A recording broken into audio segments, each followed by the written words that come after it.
하나님의 은혜와 사랑이 오늘 하나님 앞에 예배하는 우리 모두와 함께 하시기를 주님의 이름으로 축원합니다.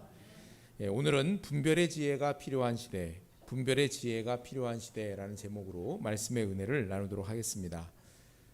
지금까지 여러분들이 살아온 인생에서 가장 잘한 선택은 무엇이 있었습니까? 한번 여러분 생각해 보세요.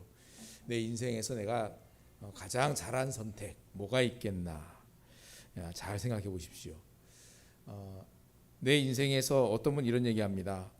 이렇게 얘기하더라고요. 내 인생에서 가장 잘한 선택은 우울증이 왔을 때 주변에 도움을 요청했다는 것입니다.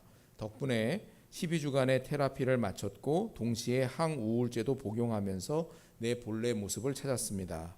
항우울제를 복용한 것이 인생에서 가장 잘했던 선택인 이유는 그렇지 않았다면 나는 죽었을 것이기 때문입니다. 또 이런 얘기도 합니다. 내 인생에서 가장 잘한 선택이 어떤 거냐고 묻는다면 형님의 권유로 공무원 시험을 받고 시험에 합격하여서 공무원이 된 것입니다. 당시만 해도 지금처럼 공무원 시험이 치열하지 않았던 때입니다. 돌이켜보면 힘든 일도 많았지만 그 조직 안에서 아이들도 키우고 이만큼 살아왔으니 행복한 직장 생활이었다고 생각을 합니다. 또 이렇게도 얘기하는 분이 있더라고요. 내가 한 일 중에 가장 잘한 일은 두 아이를 입양한 것입니다. 나에게 두 딸은 하늘에서 내려온 선녀님입니다. 우리는 매일 무엇인가를 결정하면서 살아갑니다. 그 중에는 제때 올바른 결정을 해서 큰 어려움을 미연에 방지하는 경우도 있고 때로는 잘못된 결정으로 공경에 처하는 경우들도 있습니다. 그래서 어려운 결정을 만날 때면, 어려운 선택해야 될 상황들을 만날 때면 제대로 된 방법을 제때에 선택할 수 있는 그런 분별력이 있다면 얼마나 좋을까, 그런 생각을 우리들은 다 합니다. 자, 그런데 그리스도인에게 있어서 분별력이라는 것은 단순히 의사결정을 어떻게 할 것이냐 그 문제 이상의 것을 이야기합니다. 의사결정은 그 과정에 있어서 그 순서는 단순합니다. 우선 내가 목표로 하는 것이 무엇인가, 또 그 목표에 도달하기 위한 선택 사항이 몇 가지가 있는가, 이거를 보는 거죠. 그리고 그 선택 사항들의 각각의 장단점을 따져보는 겁니다. 이거는 이게 좋지만 이런 약점이 있고, 이 방법은 이게 좋지만 이런 약점이 있구나 따져보는 겁니다. 그런 다음에 목표에 효과적으로 잘 도달할 수 있는 최선의 선택 사항을 선택하는 겁니다. 그게 의사결정을 하는 방법이겠죠. 그런데 성경이 말하는 분별력은 그 이상의 것을 요구합니다. 성경에서 말하는 분별력은 우리의 가장 간절한 소원이 하나님의 소원에 맞추어서 조정되어지는 곳, 바로 우리의 마음입니다. 우리의 마음 속에 있는 소리에 귀를 기울이고 거기에 반응하는 것입니다. 성경에서 분별력을 가져야 한다고 말할 때 그것은 내 마음의 간절한 소원이 하나님의 소원과 하나님의 뜻과 맞추어져서 조정이 이루어지는 우리의 마음 속에 귀를 기울여서 거기에 올바로 반응하는 겁니다. 분별력은 다른 북소리를 듣는 것과 같다라고 이야기를 하는 거죠. 우리 골로새 1장 9절과 10절을 읽어보겠습니다. 이로써 우리도 듣던 날부터 너희를 위하여 기도하기를 그치지 아니하고 구하노니 너희로 하여금 모든 신령한 지혜와 총명에 하나님의 뜻을 아는 것으로 채우게 하시고 주께 합당하게 행하여 범사에 기쁘시게 하고 모든 선한 일에 열매를 맺게 하시며 하나님을 아는 것에 자라게 하시고. 아멘. 사도 바울이 골로새 교회 성도들을 위해서 기도한 내용이에요. 뭘 기도합니까? 모든 신령한 지혜와 총명에 하나님의 뜻을 아는 것으로 채우게 하시고 또 주께 합당하게 행하여 범사에 기쁘시게 하고, 이런 내용으로 기도하는 거예요. 그래서 하나님의 뜻을 알고 범사에 하나님을 기쁘시게 하는 결정을 하는 것, 이게 분별의 결과인 거죠. 때문에 우리는 분별하고자 할 때, 분별력을 가지고자 할 때 우리 스스로에게 질문을 해야 됩니다. 무엇이 하나님을 기쁘시게 하는가? 이 질문을 해야 되는 거예요.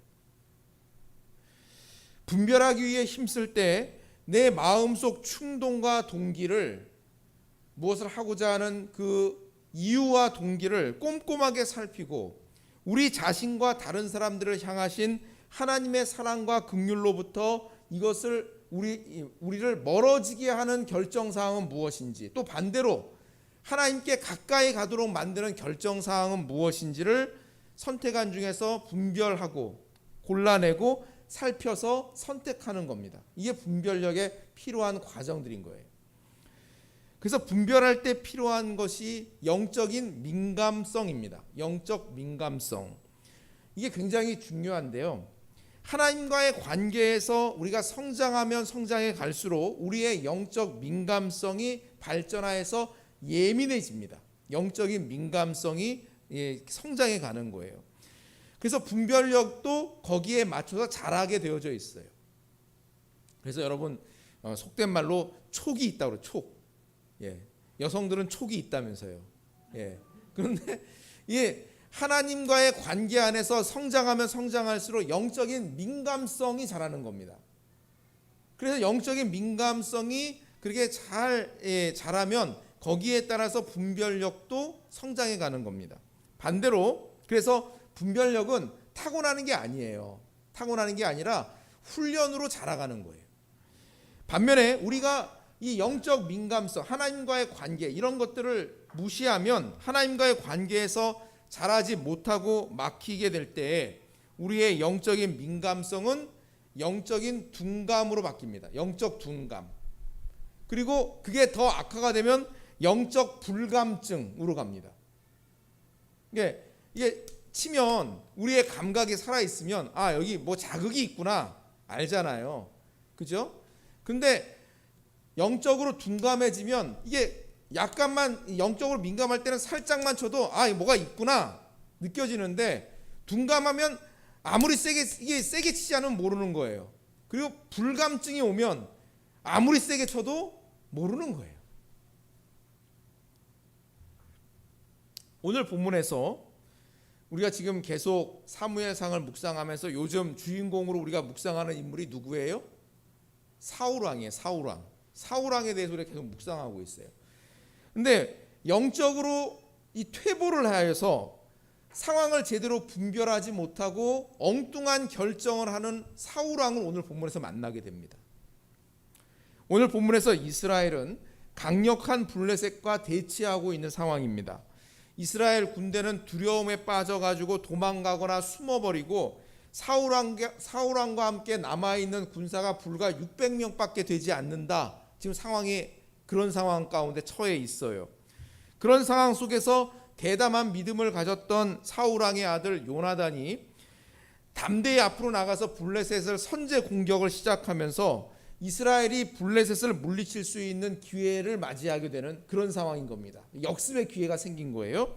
자, 그런데 엉뚱하게도 오늘 우리가 읽은 말씀에 보니까 사울왕이 불필요한 맹세를 합니다. 우리 24절을 읽어보겠습니다. 이날에 이스라엘 백성들이 피곤하였으니 이는 사울이 백성에게 맹세시켜 경계하여 이르기를 저녁 곧 내가 내 원수에게 보복하는 때까지 아무 음식물이든지 먹는 사람은 저주를 받을지어다 하였음이라. 그러므로 모든 백성이 음식물을 맛보지 못하고. 하나님의 도우심으로 지금 승리의 기세가 이스라엘에게로 넘어왔어요. 그래서 지금 그 승리를 붙잡고 이스라엘이 블레셋을 쫓아가면서 전투를 하는 상황에서 사울왕은 저녁 때까지 아무 음식이든지 먹는 자는 하나님의 저주를 받을 것이라는 그런 맹세를 군인들에게 시킨 겁니다. 사울의 이 맹세는 백성들을 피곤하게 하는 어리석은 맹세였다 말씀하지요. 겉으로 보기에는 하루 종일 전투에 전념하자 그런 뜻에서 한 맹세이기 때문에 문제가 없는 것처럼 보입니다. 우리들도 이런 식의 것들을 하는 경우들이 있어요. 실제로 예를 들어서 중요한 결정을 앞에 놓고 있을 때 중요한 일을 앞두고 있으니까 중요한 일이 있으니까 내가 아침 저녁으로 기도 기간을 가져야 되겠다. 혹은 뭐 중요한 일이 있으니까 내가 3일 금식을 해야 되겠다. 물론 여러분 중요한 일을 앞두고 기도하지 말라는 얘기가 아니에요. 중요한 일을 앞두고 금식하지 말라는 얘기가 아니에요. 그런데 그런 일들이 필요합니다. 중요한 일을 앞두고 더 열심히 기도하면서 상황을 파악하고 하나님의 뜻을 찾고 하는 게 얼마나 중요한 일입니까? 중요하죠. 그런데 그 모든 결정들은 상황에 따라 다르다는 겁니다.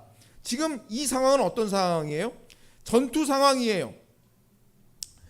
전투 상황에서 군인들이 음식을 먹지 못하자 오히려 피곤해져서 전투에 전념할 수 없는 그런 상황 가운데 빠지게 되었습니다.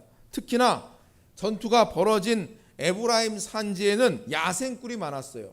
가나안 땅을 설명할 때 묘사하는 대표적인, 가나안을 설명하는 대표적인 말이 뭐예요? 젖과 꿀이 흐르는 땅이에요. 이 에브라임 산지에는 야생꿀이 많이 있어요. 군사들이 흘러 떨어지는 그 먹음직한 야생꿀을 보고도 사울의 이 맹세를 두려워해서 그것을 감히 손을 못 대는 겁니다.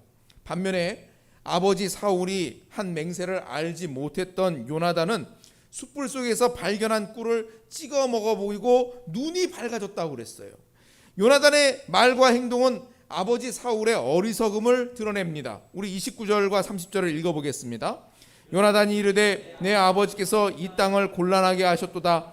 보라, 내가 이 꿀 조금을 맛보고도 내 눈이 이렇게 밝아졌거든. 하물며 백성이 오늘 그 대적에게서 탈취하여 얻은 것을 임의로 먹었더라면 블레셋 사람을 살육함이 더욱 많지 아니하였겠느냐.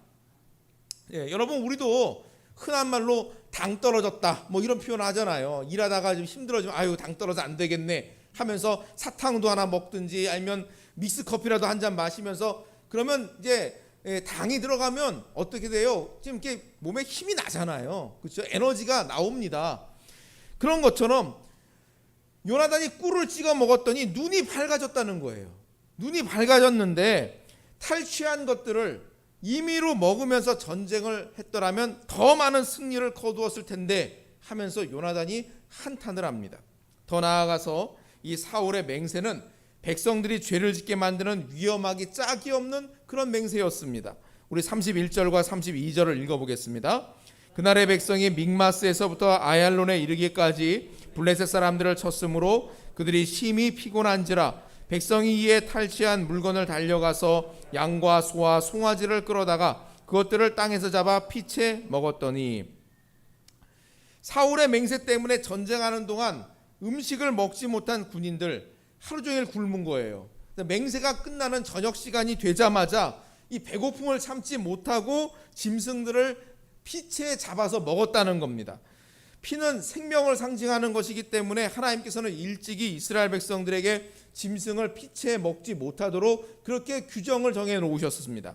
그러니까 이스라엘 군대가 큰 죄를 짓게 된 그런 상황 가운데 처한 거죠. 이스라엘 군대는 그날 아무것도 먹지 못한 채 믹마스에서 아얄론까지 쫓으며 블레셋과 전쟁을 했다고 말씀합니다.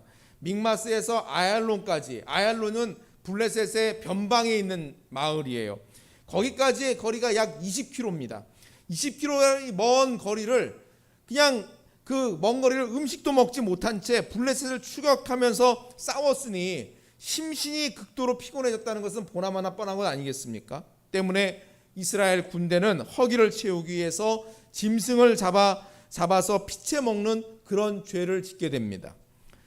여러분, 이 사건을 통해서 우선 우리가 생각해 볼 것은, 우리가 무슨 결정을 하거나 분별을 할 때 심신이 피곤한 상태에서는 잘못된 판단을 할 위험이 있다라는 그런 것을 먼저 생각해야 됩니다. 그러므로 여러분, 혹 심신이 피곤하다면 결정 내리는 것을 뒤로 미루고 우선 쉬면서 보충하는 일을 먼저 해야 됩니다. 그런 다음에 결정을 해도 늦지 않습니다. 엘리야의 심신이 피곤해졌을 때 하나님께서는 엘리야에게 다른 명령을 내린 게 아니라 쉬라고 하십니다. 그래서 그리 시냇가에 앉혀놓고 거기서 잠을 재웁니다.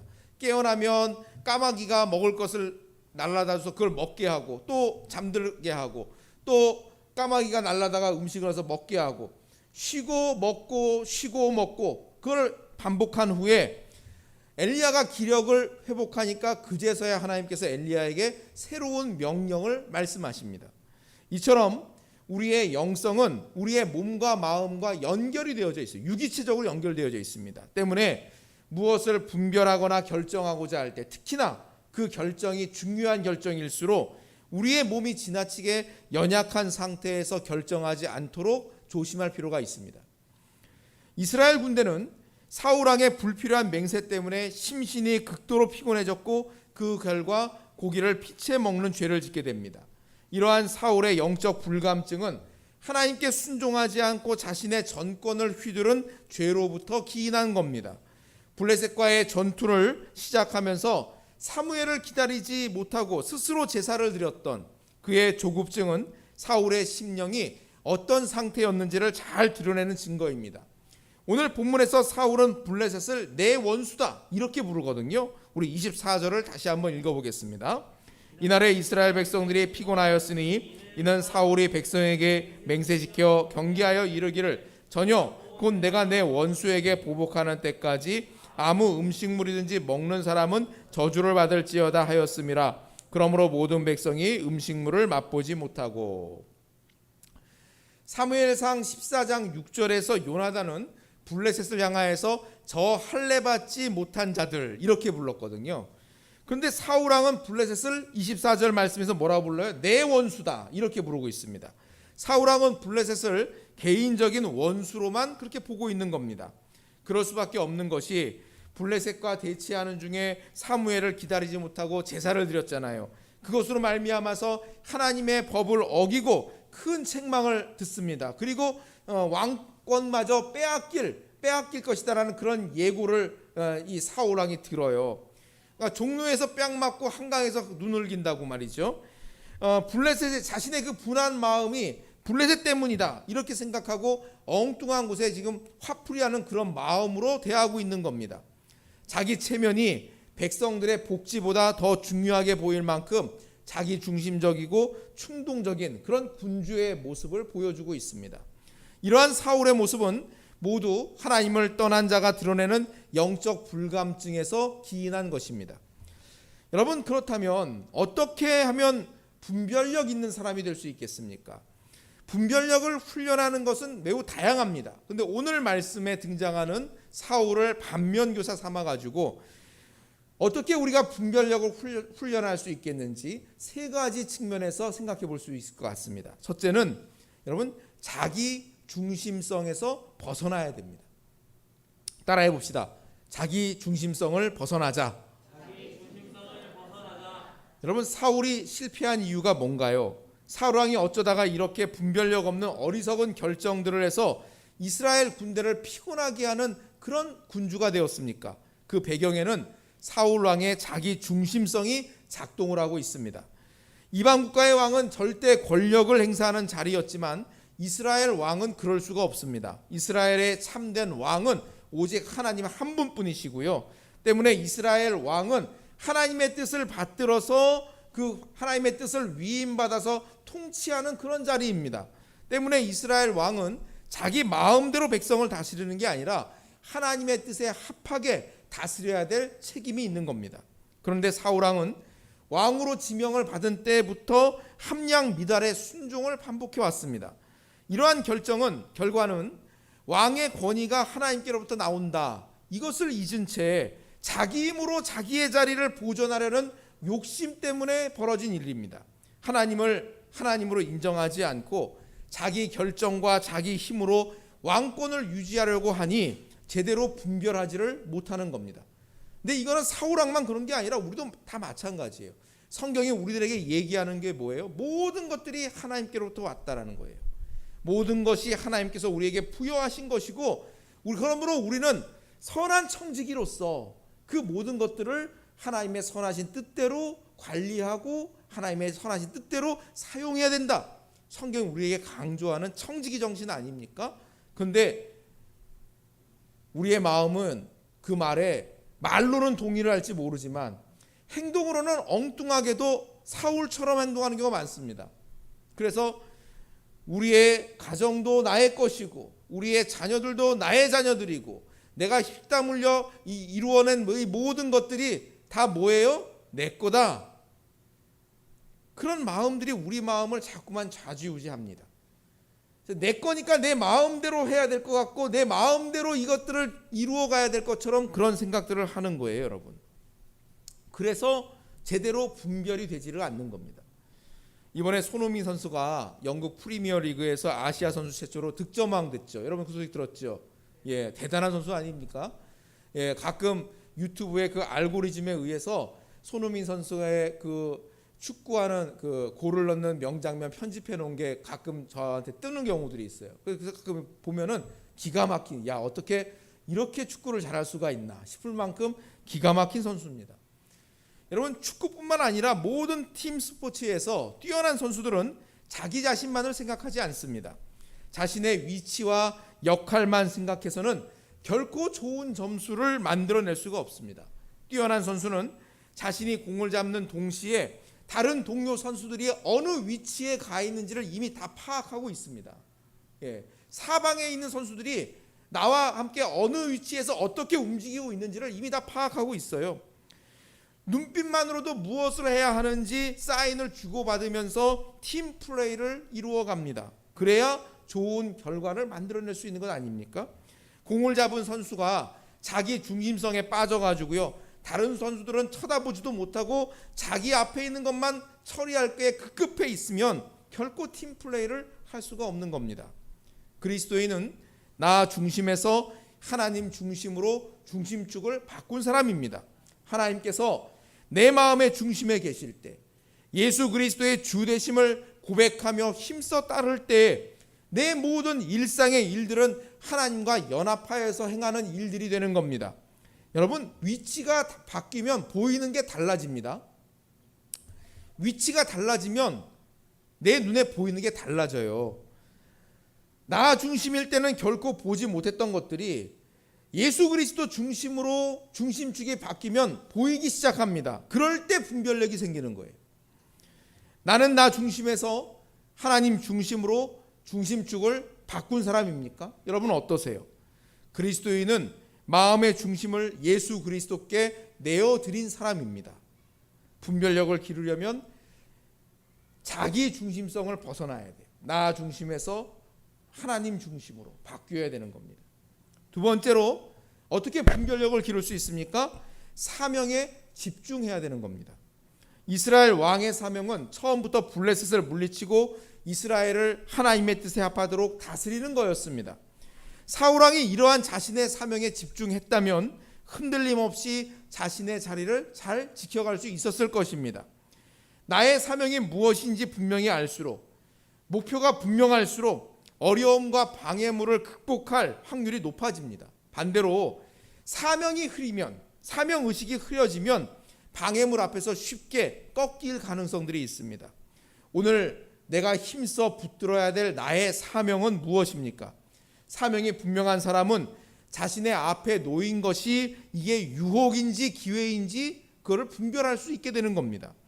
사도행전 21장에 보면 사도 바울이 예루살렘으로 올라가는 중에 잠시 빌립 집사님 집에 들려서 쉬면서 교제를 했던 적이 있습니다. 그때 아가보라는 선지자가 사도 바울이 예루살렘에 올라가면 붙들려서 감옥에 갑니다, 이거를 예언해 주었어요. 그 예언을 듣고 많은 사람들이 사도 바울을 만류했습니다. 사도 바울 선생님, 올라가지 마세요. 올라가면 붙잡힌다고 말하지 않습니까? 올라가지 마십시오. 피하십시오. 그 다 뜯어 말립니다. 여러분이 사도 바울이라면 어떻게 하시겠어요? 선지자가 알려주는 것이니까 하나님께서 나에게 피할 길을 알게 하시는구나 생각하고 예루살렘으로 올라갈 일정을 취소하시겠습니까? 근데 사도 바울은 그러지를 않았어요. 오히려 자신을 만류하는 사람들을 꾸짖으면서 나는 주 예수의 이름을 위하여 결박받을 뿐 아니라 예루살렘에서 죽을 것도 각오했다고 그렇게 고백을 합니다. 그리고 담대하게 예루살렘에 올라가서 결박을 당하고 로마로 그렇게 호송이 되는 것을 봅니다. 사도 바울은 앞으로 당할 일이 내게 유익하냐 손해냐 이거를 따지는 게 아니라 이 일이 하나님께 영광이 되느냐 이것을 먼저 생각하는 겁니다. 때문에 고난의 길이라도 복음 증거를 위해서 담대히 나아갔던 겁니다. 여러분, 성숙한 사람은 이렇게 분별을 합니다. 이 분별력은 내게 유익하냐 아니냐, 내게 복이냐 아니냐 이런 걸로 분별하는 게 아니라 주님께 영광이 되느냐, 이게 생명을 살리는 일이냐 이것을 가지고 분별하는 겁니다. 자신의 사명을 따라서 사는 겁니다. 하나님께서 나에게 부여하신 사명, 우리가 지난 시간에 소명에 대한 이야기를 하면서 세 가지 소명이 있다는 얘기를 했는데 여러분 기억하시는지 모르겠어요. 그죠? 최고 소명과 일반 소명과 특수 소명이 있다 얘기했었는데 기억하시는지 모르겠네요. 내게 주어진 사명을 따라서 살기로 하야, 그래야 내 앞에 주어지는 게 이게 기회인지 아니면 이게 함정인지 이게 분별이 되거든요. 이게 따라갈 길인지 아닌지 분별이 되는 거예요. 아무리 대로같이 열린 길이 열렸다 하더라도 이게 내 사명에 반하는 일이라면 글로 가면 안 되죠. 그건 잘못된 길인 거죠. 아무리 협소한 길이어도 이게 내 사명을 이루기 위해 가야 될 길이라면 그 길은 힘써 가야 되는 길이 맞죠. 사명에 집중해야 되는 겁니다. 마지막으로 어떻게 분별력을 훈련할 수 있습니까? 공동체 안에서 함께 분별해야 되는 겁니다. 원래 이스라엘의 왕의 자리는 절대 권력을 갖고 혼자서 결정하는 자리가 아니라고 그랬습니다. 왕 옆에는 항상 선지자가 있고 더불어서 하나님 앞에서 합당한 길을 찾아가는 겁니다. 근데 지금 사울왕 옆에는 사무엘이 없어요. 사무엘은 하나님의 말씀에 순종하지 않는 사울왕을 책망하고 베냐민 기브아로 돌아가 버렸습니다. 그리고 지금 사울왕 옆에 있는 사람은 제사장 아히야입니다. 우리 14장 3절 말씀을 같이 읽어보겠습니다. 아히야는 에봇을 입고 거기에 있었으니 그는 이가봇의 형제 아히두베의 아들이요 비느하스의 손자요 실로에서 여호와의 제사장이 되었던 엘리의 증손이었더라. 백성은 요나단이 간 줄을 알지 못하니라. 자, 사울왕 옆에 사무엘이 있지 않고 제사장 아히야가 에봇을 입고 있다고 그랬어요. 근데 제사장 아히야는 어떤 사람입니까? 그는 엘리 제사장의 증손이다. 이렇게 얘기하고 있습니다. 이미 우리는 앞에서 하나님께서 엘리 제사장 가문을 버렸다는 것을 알고 있습니다. 버림받은 제사장 가문과 버림받은 왕의 가문이 함께 일하고 있는 거예요. 그럼 여러분 이게 미래가 있겠어요, 없겠어요? 미래가 없죠. 미래가 없어요. 제사장 아히야가 에봇을 입고 있다고 그랬습니다. 제사장이 입는 에봇은 영적인 권위를 상징하는 것일 뿐만 아니라 하나님의 뜻을 분별할 때, 하나님의 도움을 구할 때 방편으로 사용되는 게 제사장이 입는 에봇이에요. 그렇지만 하나님은 아히야를 통해서 말씀하지를 않으십니다. 37절에 읽어보시면, 오늘 읽지 않았습니다만은 뒤에 37절 읽어보시면 하나님의 뜻을 묻는데 하나님이 대답하지 않으세요.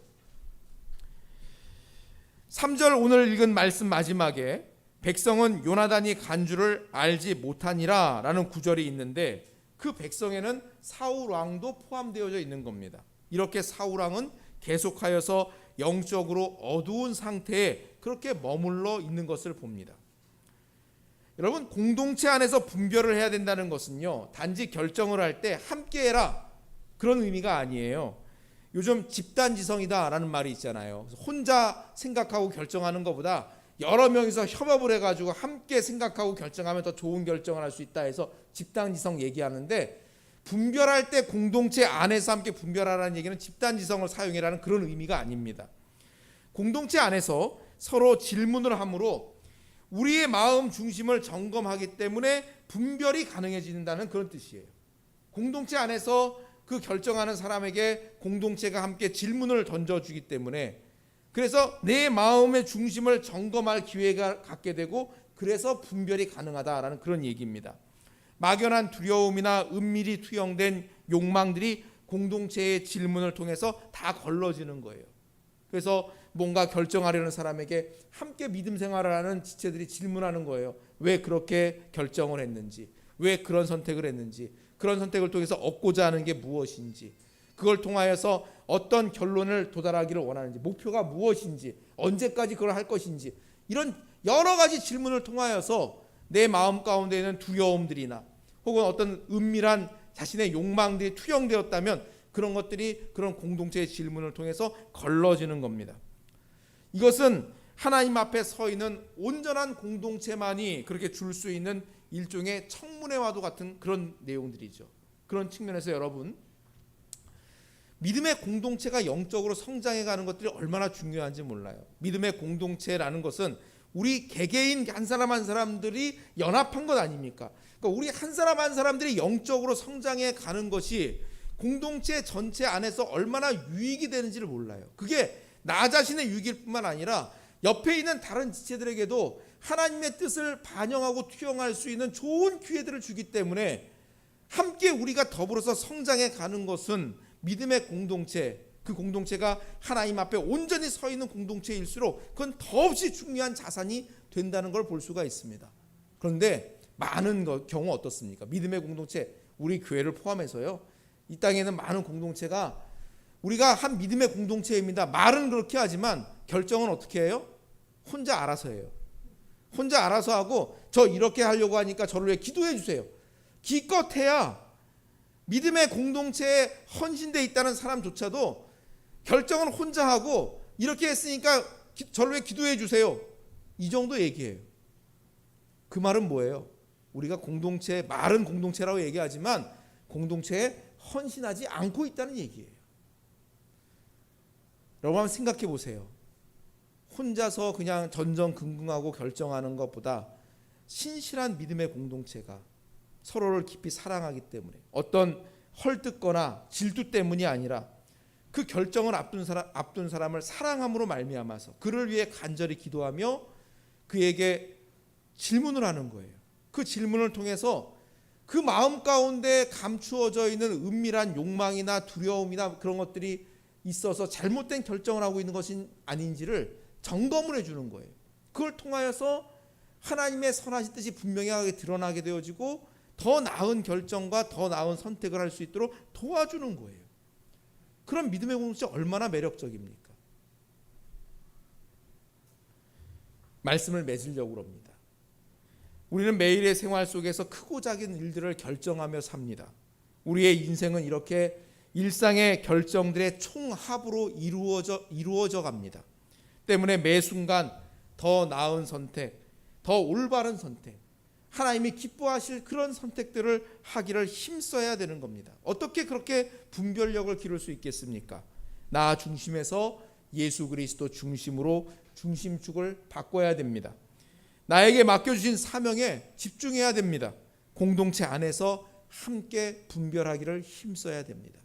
오늘 저와 여러분들이 이와 같은 분별의 원리들을 알 뿐만 아니라 그대로 행하여서 주님 앞에서 올바른 것, 선한 것, 하나님이 기뻐하시는 것을 선택하며 풍성한 열매를 맺어가는 복된 삶 될 수 있기를 주님의 이름으로 축원합니다. 기도하겠습니다. 말씀을 기억하고 함심해서 통성으로 기도하지요. 나는 매일의 선택에서 어떻게 분별을 합니까? 그 분별하기 위하여서 나는 나 중심에서 예수 그리스도로 나의 중심축을 바꾼 사람입니까? 나에게 맡기신 사명에 집중하고 있습니까?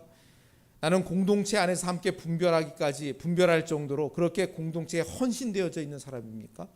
우리 이와 같은 것들을 한번 점검해 봅시다. 내 중심축이 예수 그리스도 중심의 사람 되기를 원합니다. 하나님이 나에게 허락하신 그 사명에 집중하는 사람 되기를 원합니다. 우리 믿음의 공동체가 함께 더불어 성장해 갈 뿐만 아니라 그 공동체 안에서 함께 그렇게 분별할 수 있을 정도로 그렇게 믿음의 지체들과 연합하는 우리 모두가 되기를 원합니다. 우리 이것을 위해서 잠시 합심하여 통성으로 기도하시겠습니다. 할렐루야. 은혜로우신 아버지 하나님, 우리에게 말씀하시옵소서.